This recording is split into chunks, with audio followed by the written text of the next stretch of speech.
Hello, students. Good evening. Now I am before you once again to explain the lesson, the deep water. I have already discussed with you the curtain of life of Mr. Douglas. They were going on closed. After that, whatsoever he remembered, it was that he was somehow outside the pool, and the boy who threw him into the pool, he was taken him out, and he was speaking like that. I was only fooling. Someone said the kid was nearly died, but somehow he was okay. He went into the locker room and he changed his uniform. After several hours, he walked home. He was weak, trembling. He shook and cried when he lay on his bed. He was unable to do anything for several months. Whatsoever the small thing he is doing or small work he is doing, his leg started to shake because he was unable to do anything. He was in stark fear. He never went back to the pool. He feared water. He avoided whenever he wanted to go there. A few years later, when he came to know about the waters of the cascades, he wanted to go into them.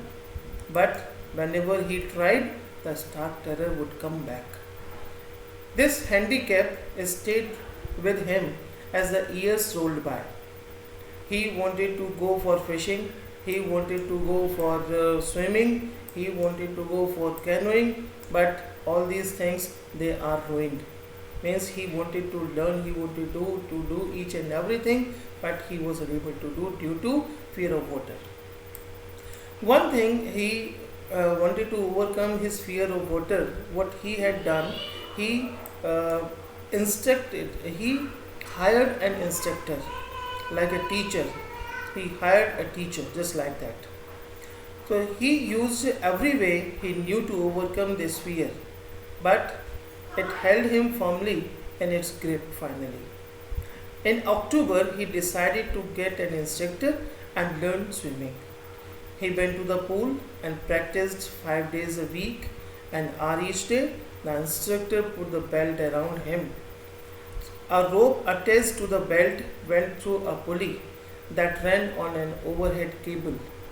He held on to the end of the rope and went back to forth across the pool, hour after hour, day after day, week after week. Means each trip across the pool, a bit of the panic seized him. Each time, instructor relaxed his hold, and after that he went into the water, then come out. And one day, when the instructor finished, he spoke to him that you have to go and swim across the length of the pool. He had done completely, mean inhale, exhale, whatsoever the instruction the instructor had given him, he had completed each and everything. But after that, he had finished his work. But he was having some sort of doubt that he cannot swim alone. He did, the instructor would finish, but he was not finished. He still wondered if he would be terror stricken when I was alone in the pool. He tried it. He swam the length up and down. The teeny parts of the old terror would return once back. Now he could frown and say to that terror that you are wanted to scare me. Means you wanted to make me fearful. Here you are. Look, and how I would go for another length of the pool. Means when in the heart he had spoken that one that I would not fear, after that he started to move and he started to swim without any fear. This thing it was going on till July, and after July he wanted to go once again. He was still not satisfied. He wanted to go to the Lake Wentworth in New Hampshire. What he did, he went there and tightened to Conrad Meadows up the Conrad Creek Trail to meet Glacier, and he camped there in the morning next day he made a high dive into the water. He he swam across the channel, and he came back and he had done the same thing as Dove Corporon used to do. And with the joy, he spoke with the Gilbert Peak, and he heard the echo of his voice. He had conquered his fear of water. Means the experience had a deep meaning for him. Only those who have known stark terror, they conquered it and can appreciate. Means whatsoever the thing he has spoken, or the Mr. Roosevelt has spoken, like it is like that. All we have to fear is fear itself. If we have fear of anything, it is the greatest fear for us.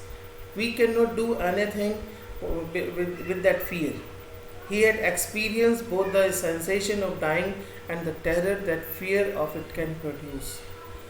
The will to live somehow grew in intensity. Means it is our will that whatsoever we want to do, we can do with the intensity surely. At last, he felt released, free to walk the trails and climb the peaks of to brush aside the fear. So by that one, Mr. Douglas, he was able to overcome his fear of water. So it is my appeal to each and everyone, whatsoever the fear you have to overcome your fear with my videos. And it is my appeal also that you have to, if you are benefited, share my video to other students also, so that they can be benefited. Thank you. Thank you. Have a nice day. Thank you so much. With the another chapter, I will be again available before you. Thank you so much.